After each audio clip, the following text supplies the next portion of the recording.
To display the Paro-Paro Factual Festival using the floorboard, evofoam, rubber matting, painting, and artificial plant materials. Ayan. Maraming salamat sa ating unang kalawang for our float from Meralco, Lucena. Ayan. Medyo kinabahan ako ng kaunti yan mga kaibigan. Sa mga gusto at makaalala, baka hindi pa kayo bayad sa inyong mga kuryente. Ano, mga June, modern stuff and new normals, isa rin ang sa kalawang for our floor. Maraming salamat at alam ko na yung limang mapipili hapon ngayon para sa ating pong for ating pong mawinner. 20% materials and construction, 20% with a total of 100%. Again, our float number 2. Let's give it up for models of new normal. Thank you very much. Natin ang walang sawang sumusuporta for the Pasayan sa Lucena 2024, ang ating pong Group 3. Let's give it up for Essence City Lucena. Hey! Nakakatawa na inabangan din ng mga ahensya ang iba-ibang mga masayan sa Lucena Grand Park nila. Sadyang nabugustuhan na ng mga kanya-kanya silang galing at kanya-kanya ring kulay na ibinabahagi ngayong hapon. Ang ating pong Essence City Lucena, the host ng Floral Unity, float design of Essence Supermalls, celebrate the rich culture, artistry, and unity of the Pasayahan Festival.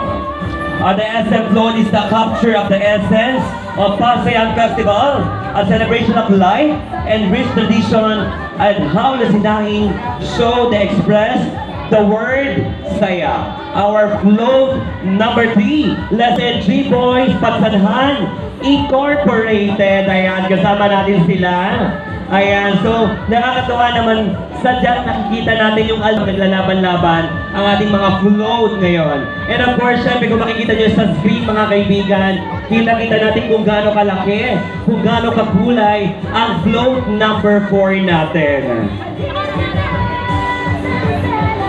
Ang ating pong G-Girls and G-Boys Patsanhan Incorporated, ang float lang nyo nakikita ay nagmula sa bayan ng Santa Cruz, lalawigan ng Laguna, na may mata sa pagpapahalaga sa likas na yaman at kultura. Ang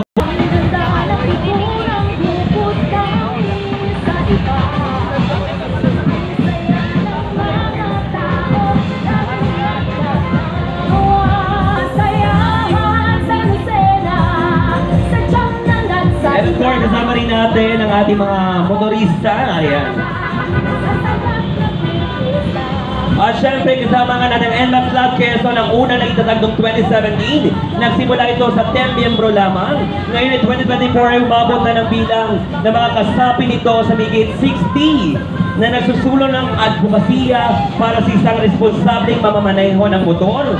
Ang NMAX Club Quezon ay pinamumuno